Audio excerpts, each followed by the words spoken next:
Donisha is here, and I know we haven't really properly introduced her, but do you want to introduce yourself about your background? And Sure. okay, go ahead. I won't say anything. Yeah. Well, I, you know, just a human in evolution. I start there. I started acting at 17 in Jamaica on stage. Spent like 4 years on stage, only Mondays off. Intense world. I come from a family of musicians, and revolutionary thinkers, philosophers, community activists. So my experience of the world has been very, I guess, focused on community development and how art can be used as a tool for community development. I think that continues to speak through the work that I do today and how I do it. And even my aspirations in life, you know. I was saying to Chris earlier, it's funny because like awards and stuff are great, but like at the end of the day, it's really the work that you really put in so that more can happen afterwards, and impact humans, like that's the real stuff. So, and that's really what I'm trying to understand the essence of, like the texture of humanity, like the capacity of who we can be, I've heard so many people say that if you're a jack of all trades, then you're a master of none. True, maybe that's true. But at the same time, like, would you only want to master one thing? Why? Why would you only want to master one thing so you can say you're the master of one thing? Like, no, like, experience, like, the length and breadth and width of yourself. Right. So that's a little bit about me. Well, thank you for sharing. So you have this new initiative called Wake Up JA, right? Wake Up JA Jamaica. means Wake Up Jamaica, right? And when I saw it, I was like, okay, there's so much in this. It's so rich, right? But it's your initiative, so I'll let you tell us why you think JA needs to wake up, and wake up from what? Yeah, well, the initiative was really a call to action that was made from my aunt, who is presently living in Jamaica. And, she told me that after the government wanted to pay themselves like 3 times what they were already being paid during that time, you guys remember? We talked about that. 300% increase. Yeah, we Oh my talked gosh. about that, yeah. Yeah, and at the same time, like, teachers were going on strike and a whole lot of other things were happening in Jamaica. I think it was a wake-up call for her to be like, hold on, what is really going on? And so she's a counseling psychologist right now, and also the director of the Rita Marley Foundation. And so she reached out to me and basically just kind of shared what she was feeling. And at the same time, I had been feeling something similar because we're living in what they call the diaspora now, right? We're not living at home, and so people don't really see us or think that we have something to say or have a role to play or whatever. But the reality is, for me, like right now, Jamaica is going through the process of rewriting our constitution. That don't mean nothing to a lot of people, but I wasn't around in 1962. When they were writing the constitution that we presently live under. But I'm here now. What do I have to contribute? Like, what have I learned with all of my experience that can be useful for the development of my nation, that my children and grandchildren can benefit from? Because Jamaica is a very small island, and the people who run that island out of 4 walls. And cars that have police at the front and the back, and so they don't really walk the land of the people, they lay.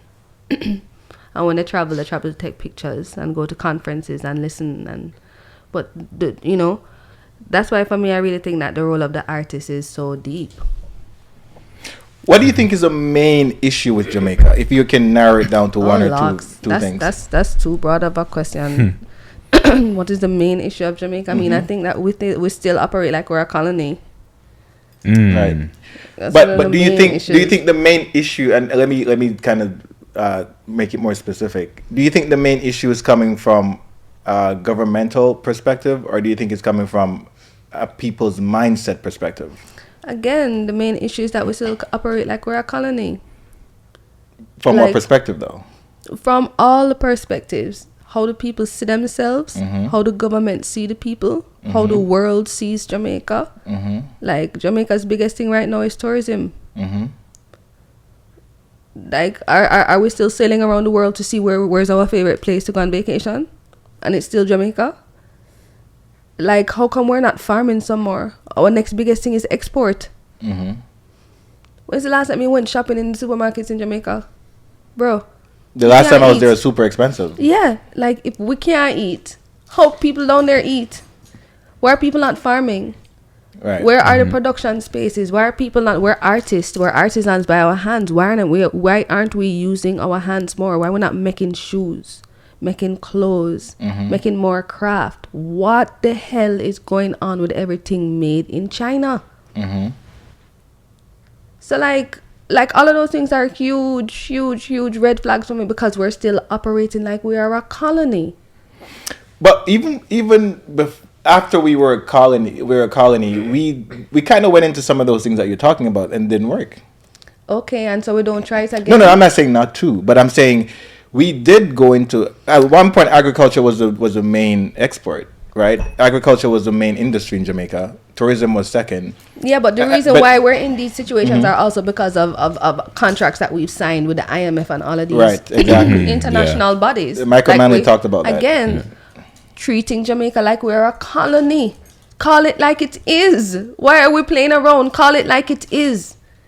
And I'm not trying to speak no Rasta thing or no historical thing, or like, it's literally that. So who's treating Jamaica like? So you're saying the people, every person in Jamaica? No. What are you saying? Who? You're saying there. You asked a general question, so I'm making general commentary. Okay. Like I just outlined a while ago, tourism as our biggest export. Exporting is our next biggest export. Like, great. I mean, you know, we aren't just a space to be taken from. Our people aren't just entertainers. Like, we don't have to just be the fastest man and woman in the world for you to pay attention to us. Like, you haven't paid attention to the other things that we've given to the world. You've only given light to the brighter things. So who's the you in that statement? You haven't paid attention. Oh, you mean the world? We historically, because Jamaica, we're not really great at preserving our heritage and our history. Right. We don't do that thing very well, and we don't tell the truth. Right. You know, so we have to evolve. We have to become something for which we've never been. We have to see ourselves bigger than just an island. Look at what our island has given to the world. Right. We have to start seeing ourselves bigger, but in order to do that, like, we have to do it collectively. And so for me, like, the government, leaders of our nations, they might be trying, you know, but like they need new perspectives. They need our minds, the diaspora, who are seeing and experiencing different models, different ways of coexistence. Like I said, when you live in Jamaica, you're living in an island, you know. When you live internationally, look at Toronto. Look how many cultures and ideas and expressions and opportunities we have to evolve our mind. We have a responsibility to go home and to share these things and to expand. Right. But you know what my biggest issue is? And before we get into the negatives, I don't, because people always say I'm anti-Jamaican and all that, which I'm not. I was born and bred in Jamaica, went to high school in Jamaica, everything. So to say I'm anti-Jamaican is just shallow. I just want better for Jamaica, and I think at times we don't work as hard to get better. You know what I mean? For example, the things that you're saying and the way you're speaking, if you speak that way in Jamaica, it's very unpopular. So? No, I'm not saying. Hear me out. No, it's like that's part of the problem is that it's unpopular. Right. Yeah, but I'm not saying it's a bad thing. I'm saying it's a good thing. We need more people to speak this way. However, people don't want to hear that. You see what I'm saying? I can't tell you how many times I've heard commentaries where I'm like, what is this guy saying? Like, you know, for example, you know, I always talk about this guy, Foota Hype, and the way he talks sometimes. And I'm like, bro, like, the things that you're bigging up about our country is exactly what we're running away from. You see what I'm saying? And it's some of the things that we, like, for example, if you are anti-violence, right? A lot of people don't see eye to eye with you, right? In Jamaica, for some reason, we cannot detach ourselves from the violence, from the way people think about retribution, and if a boy diss me, I'm gonna diss. Like, what is that mentality? For some reason, Marcus Garvey says if you don't know your history, past, culture, and roots, culture, if you don't know your history, past, and culture, you're like a tree without roots. Right. So you say that to say what? If you don't remember how we fought and why we fought, you won't understand how we fight and why we fight. Okay. It's historical, you know. It's just how right, we but are. You're saying that to say what? Like, but that because we fought to get freedom, we have to keep fighting? Is that what you're saying? No. You're saying that you don't understand why, and I'm trying to give you the psychological context as to why, because that's very important. Because a part of this whole campaign is about healing Jamaica, like healing some of our psychological wounds, our post-traumatic stress syndrome. It's a serious thing. We're all going through it, which is one of the. So Jamaica is going through PTSD. 100%. Okay. Every one of us. Fair enough. Look at what our island has been through and continues to go through. Even when the Tivoli Gardens incursion happened in 2010, I wasn't in Jamaica. That was a huge moment for me. Because I wasn't in Jamaica. Why was it a huge moment for you? Because I couldn't believe that there was a war happening in my country between the government and a community to find one man that the U.S. government were going to now come in and help to train our people on the ground and basically use war tactics that they had used in Iraq in Tivoli Gardens. Right. It was unbelievable to me. And I literally couldn't sleep while it was happening because I'm listening to the live stuff on the radio while they're dropping bombs on people's places in Tivoli Gardens, and it was horrific. Right. And what that did for me is that it signaled a serious call to action. And that is what I have to say really kind of kicked me off in activism. And understanding how to use my art as a tool for nation building. Because like my thing different still. Like when I went to my father and I tell my father that I need to go down to Tivoli. So why you think that you need to or you can go down to Tivoli? Right. You need to talk to Mr. Golan to do that. And I went to school with the Prime Minister's daughter at that time. But I never asked nobody. I just went down into Tivoli Gardens. Because here's what I know. I'm a Rasta woman. Okay. And because of who my family is, nobody not going to trouble me.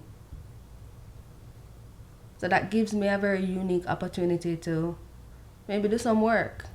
I didn't know. I'm a young person. I'm in my early 20s at this time. Right. And I walked in and I met with Dodo's family them. And it's them take me through the community and show me where I asked for and whatever. Then when I done talk to them, I went to the police station. The police them who had taken over Dodo's office and made it into their police station. To the two sides. And I made them know that this is what I want to do. I want to create a peace garden where the kids can play. Like, during war, children are always the ones who are never seen, who are never heard. Right. So even when, like, people are getting relief and stuff like that, they're always just thinking about food and the necessities. But, like, a child needs these things to also keep them safe and keep them away from trauma. You know, so creating that One Love Peace Garden. After I went to the bad man them and then to the police, the other bad man them, I went to the youths. I said, well, this is what I want to do. Who is going to help me build this garden? And the youths them were so excited and they came together and we created a little club. Is it still there? Yeah. That's good. And I have mentored those young people. One of them, I started mentoring him from he was 12. He's now 24 years old and him is my right hand. Anytime I'm doing anything, any production, anything, him is my right hand. The other day for my birthday, him sent me $100. Is he in Jamaica? You know, like, no, he's now living overseas, married, with his wife and his child, and being promoted every couple of months. And like when I think about that, Like it is so fulfilling to know that you have the capacity to make impacts, because he then created his own organization in Tivoli Gardens that the government now comes to help them to facilitate programming, because we have generated that kind of respect, a safe space. And it was no charity thing. You mentor, you support how you can. Like, you don't come in and take pictures and feel like, say, you know what to do. And that's not how this community thing go. It's totally different from that. Okay, so with this, the Wake Up Jamaica thing now, so what is the expectation of it? Where are you going with this? Where are we going with it? Because, we really hope to we are sleeping. We're just like, can't bother and distracted and everything, while politicians position policies that do not benefit the people. But because the people don't know any better and don't know how to do any better, the people don't know what to do. So what's the action that you want people to take? Well, the first thing is to go check out the website and go follow the Instagram and reach out to us and connect and see how you can be a part of this campaign, because it is not just an organization that this is how we do it and everybody. No. This is individuals and non-profit organizations who have decided that, you know what, we cannot operate this way anymore. We have to work together to figure something out. We are not politicians. We don't want to form a political party. This is not a political campaign. This is literally a public education campaign that can empower people to understand political processes and how we can participate as citizens in nation building, from the grassroots to corporate to the regular small businessman to even the politician. Because just like I said, our understanding of charity is very different from what it takes to build community. And until we move away from that and really take off our shoes and do the work that needs to be done and understand that it starts with healing, it's going to be hard. So okay, so first tell them what the Instagram is. Yeah, the Instagram and What's the website. Website is wakeupjamaica.com and the Instagram is wakeupja876. Okay, you can perfect. check it out more there. Now, to go a little bit deeper into what you're talking about. So, I know you're saying the call to action is to kind of, and then correct me if I'm wrong. I think you're saying for us to kind of, first we have to change this mentality of colonialization. Then secondly, you're saying that it's almost like I'm hearing we're giving government too much control over us. 100%. Right. Okay. Cool. And then thirdly, what I'm also hearing is that we need to start healing from the PTSD that we don't know that we have. Right now, a question I have is how do one heal from the PTSD that they don't know they have? Because most Jamaican people, as I was saying to you earlier, the things that you're saying are not intuitive to them. It's intuitive to you because of how you were raised and the experience and the exposure that you've had. But most people don't have that. How do we translate this thought, this thinking, to the common person, so to speak? When I say common, I don't mean to put anybody down, but no. Like, because the common person in this sense is the highest educated person, right? Because it's people sometimes with the highest education that will be in complete denial, right, of what is really happening, because again, they don't have any insight to it. They don't live in that world, so they don't experience it. There are some people in Jamaica who have never been to the ghetto. Right. They don't have any reason to. And so what they think about it is very far from what the reality is. Yes, it's a poor place. Yes, you have bad men down there. Yes, you have people who make bad decisions. But why? And what is your role in why they make these bad decisions? How are we connected? There are things that we have to do as Jamaicans that demand us to do as humans beyond our nationality and the citizen thing. Like our character, we have to build our character so that we can build our nation. Like it's an important thing. We consider ourselves to be too small. Like I always used to say to my friend them 10, 15 years ago, if we are not running our country, who is? And did we vote for them? because I know my capacity. I don't know if I'm ever going to be a politician. I've never wanted to be a politician, but there are certain things that I can contribute to the development of my nation in different respects.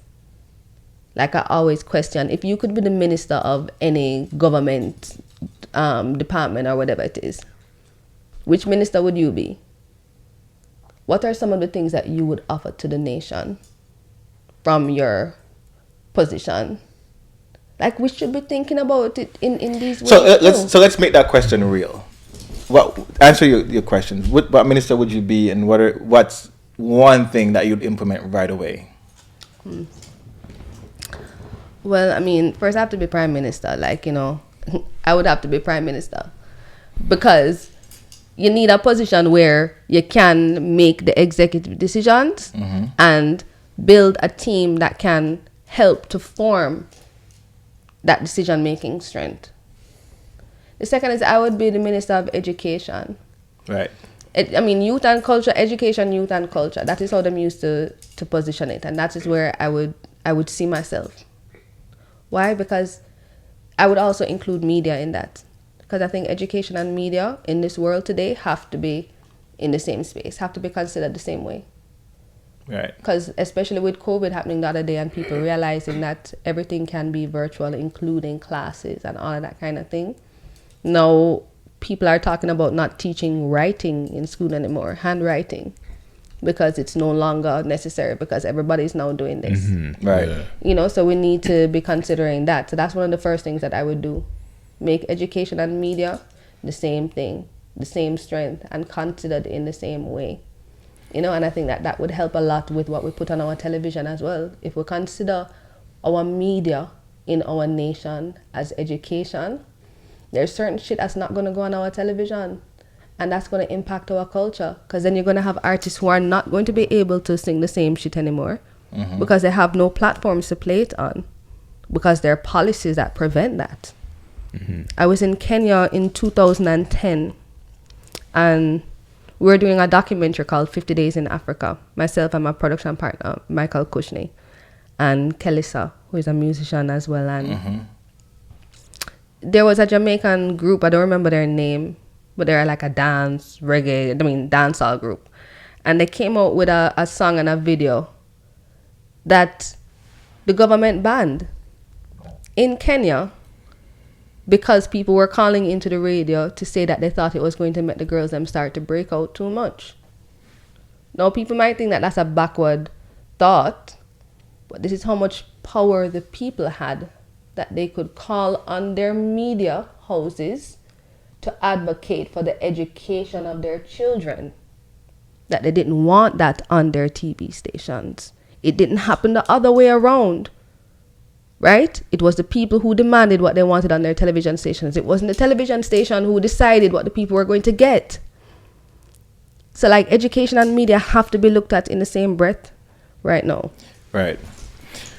And I'm curious, as we talk about Jamaica needs healing and Jamaicans need healing, once people become aware of the PTSD that we have, how do we go on about healing? What are some steps that we can take to begin to heal individually and collectively as a nation?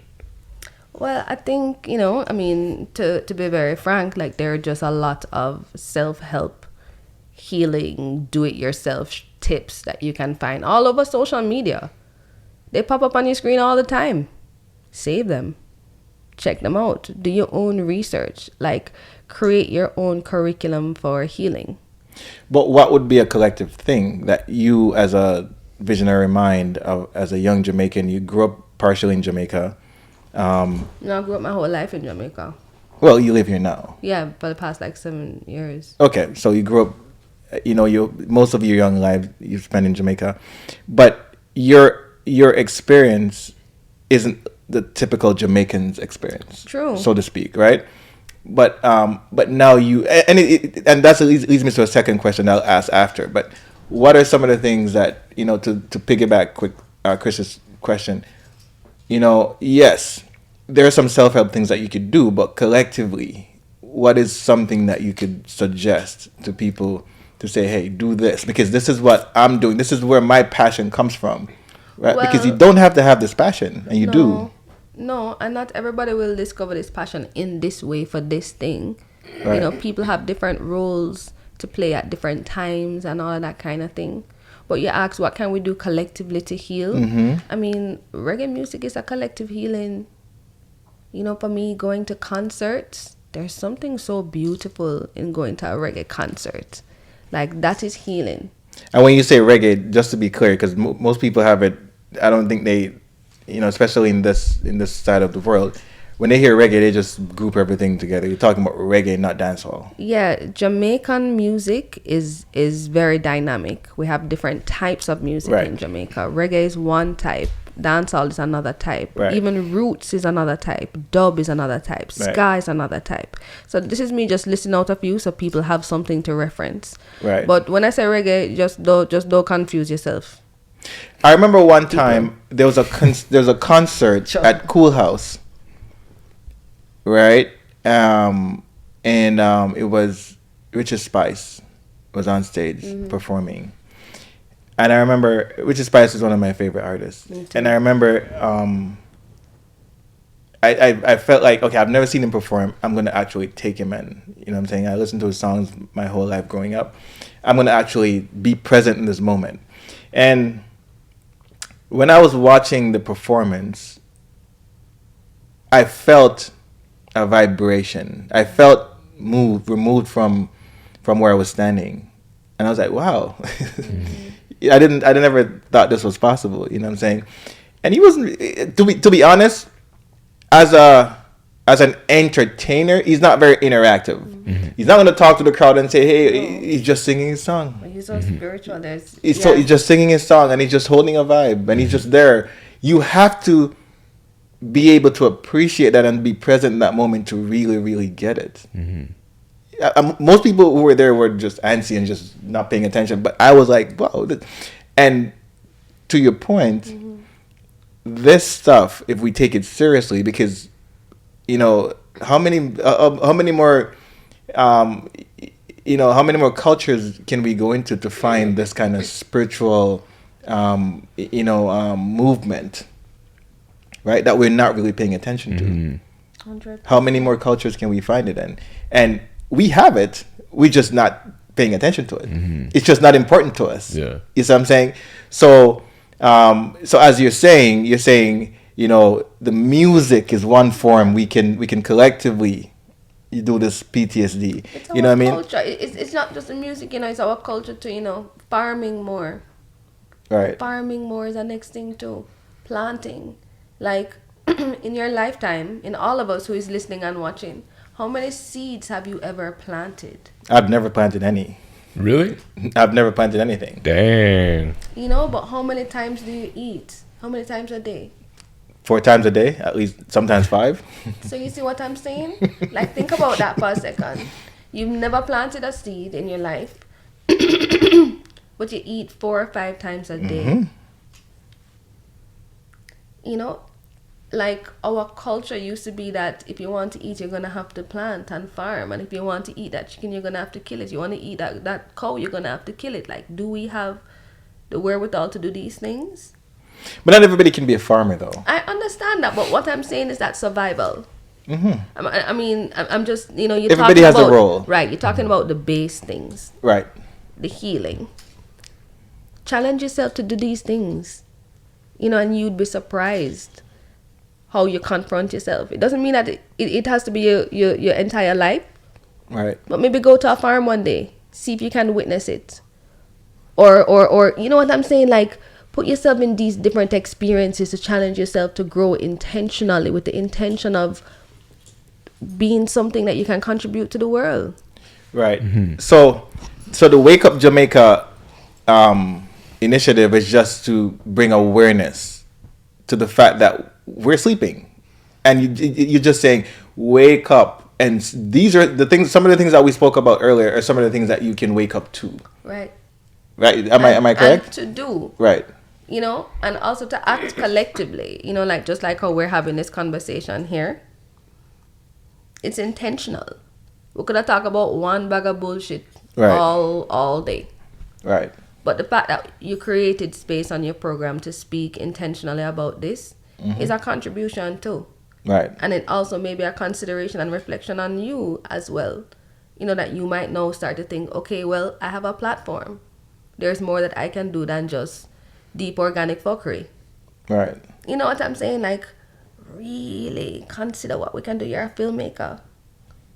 You know, you have documentaries, award within documentaries that are pushing cultural conversations about preserving heritage. Denisha, though, I think deep. this is something that I would challenge you to. You know, maybe I like the way you speak. I like some of the things that you're saying. Most of the things that you're saying. See, we're here now. We're in Toronto, and I think we've exported some of the worst parts of Jamaica here in Toronto. You know, some of the times when I see Jamaicans here, you know, the way they behave, especially, you know, you want to go out, you want to go to a dance hall space, and the way people behave in that space, I'm like, come on, brother, you know, you don't got to be doing it the way you're doing it. Like what? Like just the violence. Like if you even now the past couple weeks over the holidays, they've had several concerts and stuff, and every single one was either shot up or people just got hurt or people just ran. And I'm like, what are we doing? You know what I mean? I don't see, and I said it last week, I don't see the Polish concerts getting disrupted this way. You know what I'm saying? They're having their concert, you don't even hear about it. Yeah, exactly. Why are we on the news? For the wrong reasons. Yeah. So my challenge to you is, we're here, we're in the diaspora, right? You know, our voices need to be louder. Oh, yeah, man, definitely. And again, so we talk about Wake Up Jamaica. Wake Up Jamaica is local to Jamaica. I just started my non-profit. It's called Humanity Over Vanity, HOV. And the reason why I created it is because, like, I've been doing this community development work for over a decade now. And I born Babylon straight. So I'm like, why do I need to register with anybody to let them know that I'm doing this work? I never understood. Right. But then now I see that there are a lot of money. There's a lot Grants. of money, of course, to do the work. And I've just been doing it out of my pocket. And it's just like, okay, let's use this money to do the right thing. And so with the Jamaican community, that's definitely one of my intentions. Because what I realize is that this idea of black, I do ascribe to it. I have to, because it's the box. But the truth is that I'm not black. Like, I'm from Jamaica. I'm a Rasta. I identify as an Afro-diasporan then. Like, there's so many layers. But you just call me black. Right. Because you think that we're all the same, but we're not all the same. I even want to tick indigenous because my perspectives of the world are different from your perspectives of the world. And I come from an indigenous culture, which is Rastafari. So, you know what I'm saying? Don't try to box me, but it's cool. I get it. So, in this country here, our young people particularly, they don't know Jamaica because they were born here. They know Jamaica through them parents. And maybe the 1-2 time that they were home. There are not a lot of really cultural events here. You have your business events where you go and you raise Jamaica to go and raise money to go and send to Jamaica, and you have all of those little things, and then you have your dance. And 5 people go to those. Then you have your dance or party or whatever, but you don't have any curated cultural events about Jamaica here in a way where the youths them can have access to it on a level where them respect it. Right. You know, we don't have Jamaican exhibits in our museums. You know what I'm saying? So, like, we don't value how much we have given and we don't value who we are. And the reason why I can say these things is because of the family that I grew up in. And I see how people value that. And so I guess I started to value myself like that. But when I stepped away from the bubble of my family and I start trod barefoot and people don't know who I am, and you start to realize that, okay, hold on. Reality check. The world is totally different than what you thought it was. But what do I have to give? So it's the same thing to you and to you. Yeah. We're here. What do you have to offer to the young Jamaican men Listen, in this city? every What chance, kind of programming could you create that every could be chance, sustainable? every chance I get, I speak a certain way, and even when it's not the most popular way to speak, right? Because for me, I want. There's a guy, Rick Rigsby. He gave this speech about his dad, and his dad, got up early every morning, and his mom was like, "Why are you getting up so early to go to work? You don't go to work. You don't have to start working till 7. Why are you getting up at 3?" And his response to the mom was like, "I want my sons to catch me in the act of excellence." So even when I don't have to do it, I'm going to get up to do it because I want them to see me doing it, right? So for me, every chance I get, I try to carry myself in a certain way. At this very moment, I don't really have a lot to offer in terms of finances or whatever, but I try to act with integrity. I try to speak a certain way. I try to show people that not because you're a Jamaican doesn't mean that you have to present yourself a certain way, the way that you think people want to see you. I try to do that. So that's my way of representing my nation the best way I know how, right? That is my way for now. Now, do I have plans to do other things? Of course I do. You know what I'm saying? And a part of it is also going into nonprofit and doing things. I don't think we have any drop-in centers right now when it comes to homelessness to support people of color. None. I don't know of any, right? And we need those. Homelessness is an epidemic in the city of Toronto, right? Mental health, right? And we have a lot of people. If you go on Eglinton right now, you see a lot of Jamaicans who are walking around, roaming, have nowhere to go. They have no supports, right? And nobody's helping them in Eglinton. People just chasing them away because of the mentality that we have of what they represent. You see what I'm saying? So that's something I'm looking to go into. But that's, that all that is planning. But right now what I'm doing is I'm trying every single day I carry myself around to represent my island in the best way I know how. With integrity. That's what I try to do. That's my contribution. That's deep. You see what I'm saying? That's deep. So And still there's more.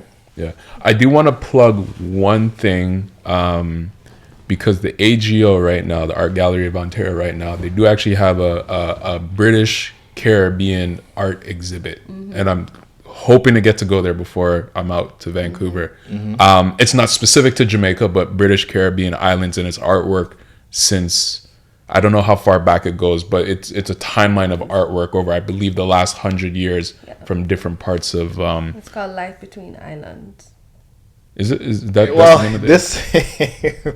Trust me, if you miss this conversation, you're not doing yourself justice. You better watch it back. Yeah, this was... It went from... We went up here, down here, up here, all over. Went all over the place. But all in all, it was a beautiful conversation, in my opinion. And Donisha, thank you for gracing us with your presence. I think the way you think, I think it's important. I think especially, and then you think with a masculine energy as a feminine person, which is important to know, because you're not shying away with your opinions and your feelings. It doesn't matter how big I am. You're gonna tell me, bro, listen, go to the back, and there's nothing wrong with that. You know what I'm saying? You can always, you're supposed to spar intellectually, and I think this was a very intellectual conversation. And obviously, Chris is always there with his, just stable self. You know what I mean? Just objective perspective. Right, and it makes a very, very good conversation. So as I said, Chris is leaving us. We don't know when we're gonna have Chris on the show again, but whenever he's back in town, definitely Chris is here. So we thank you guys for paying attention to us. Remember, like, share, subscribe. Wake up JA, Wake up Jamaica, Wake up JA 876. That's the Instagram. What's the website? The website is wakeupjamaica.com. Right, and Jamaica, we really need to wake up. we've been sleeping for far too long. Yes. You see what I'm saying? And I was actually going to end off with, us naming one or two things that we really enjoy about Jamaica. But you think we should do that? Why not? We've been talking about all the things where. Okay, I'll go first. Okay. Food. Oh my God. Yes. I don't know anywhere else. I live in Toronto, one of the most diverse cities in the world, and I've dabbled in all kinds of food. And maybe I'm biased. I don't know.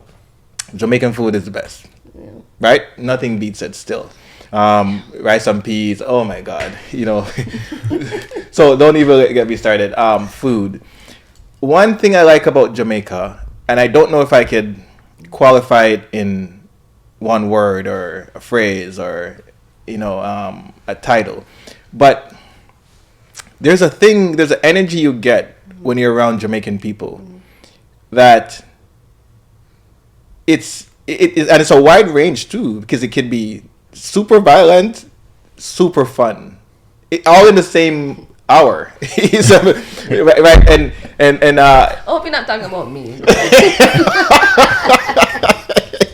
Right. So and I don't know if any other culture replicates that quite as well as Jamaicans do.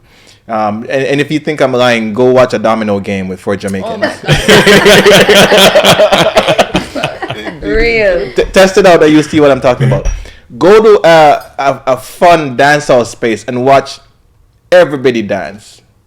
I remember I was in a party in Jamaica, I think Frenchman, and when Frenchman is a party, it's an upscale party, right? So the upper class, they'll pride themselves on going to Frenchman because it's an expensive party. You pay $200-$300 to go in, and it's all inclusive. And I didn't expect what I saw. Ding Dong has a song called Lebe Lebe or something like that, right? And every single person in the space was doing whatever dance there was. And I stood and I could not believe it. Older people who seemed like they were doctors and lawyers and nurses, they were just dancing, line dancing the whole day. And I don't know. See, hip-hop culture, rap culture, US, they act like they're the coolest culture, but I've never seen that kind of stuff. You know what I'm saying? I'm not downplaying culture. It's great culture. No, all of those cultures were born out of Jamaica, though. I know, but I'm not even going there. What I'm saying is, when I saw that, I was like, okay, I'm convinced. My culture is one of the best in the world. Maybe the best. And those are my 2. You said 3, but you rejected 2. So it's okay. We'll take it. But that's interesting that you said that you were so surprised that these uptown people were dancing, because this is their culture too. It's so interesting because it's their culture too. So even though in their daytime job, they don't embrace it. They can't speak like that. Mm-hmm. They can't dance like that. They can't appear like that in their real life. Mm-hmm.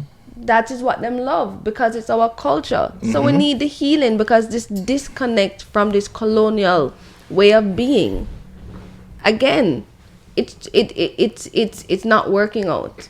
It's not working out. It's the same thing that what you guys call it now, code switching. Code switching, yeah. Mm-hmm. Yeah. It's the same difference. It's just that we don't have that language in Jamaica. Right. Anyway, so the 3 top things about Jamaica that I love. Mm-hmm. Like being able to drink a jelly water as soon as I come off of the plane. You know? Like as soon as I touch down, I can drink a jelly water and get a nice spliff. And like just all the vibes. And just like you talk about, there's a texture about Jamaica. You know? The dynamic. Mm-hmm. Like how polarizing the experience can be. Yet still that is just Jamaica, and you know that you're safe somehow in the madness. Yeah. And the third thing, like, I don't know, I can choose to go to a river or the sea or both in the same day if I wanted to. Mm-hmm. And like the liberty of doing that and being able to pick a fruit off of a tree with nobody prosecuting me, I think we take for granted in a huge way. Living in North America now and not being able to pick a fruit and not being able to like go to the ocean because it's so cold. Mm-hmm. Yep. Take those things for granted, man. Yeah, that's dope. That's dope. For me, Jamaica's the most romantic place I've been to in the world, and I've been many places. And there's the lushness, as you're talking about. You can go in the river or the ocean within an hour.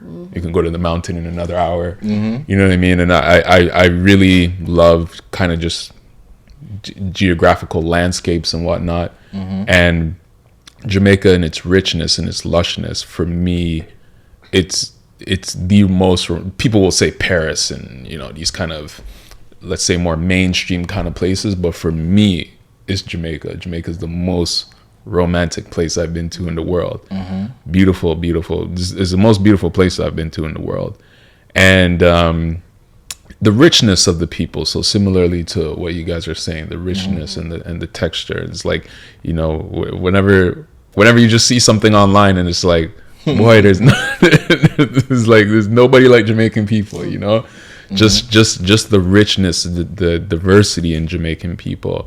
And what I really love, which is like more I guess current, it's not current, more recent thing that I'm seeing is I love seeing where Jamaicans are expanding to. So it's like Jamaican curling teams, Jamaican hockey. I wish I could remember her name, but Jamaican race car driver. The audacity, eh? Yeah, like right. No, that's just be great in other things too. Right, like I love where we're going, and like when something that I wasn't privy to at all, but when Russia invaded Ukraine 2 years ago, I came across a video that was talking about different Jamaican students that were in Ukraine that had to flee.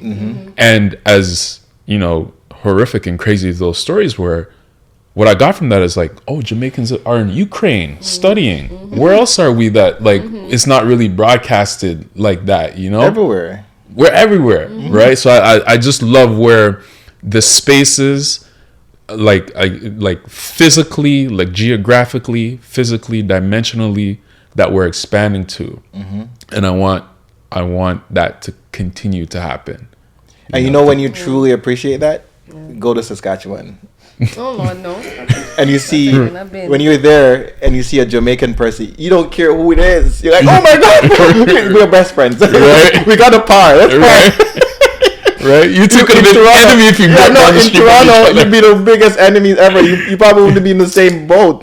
But you see him in Saskatchewan, that's your brethren. Yeah. I've experienced that. Yeah, I'm kind of experiencing that now. Like I've been on social media, like, yo, where's the Caribbean spots? Where's the Jamaican spots in Vancouver? Yo, like let me see where these spots are. That's when you truly appreciate it.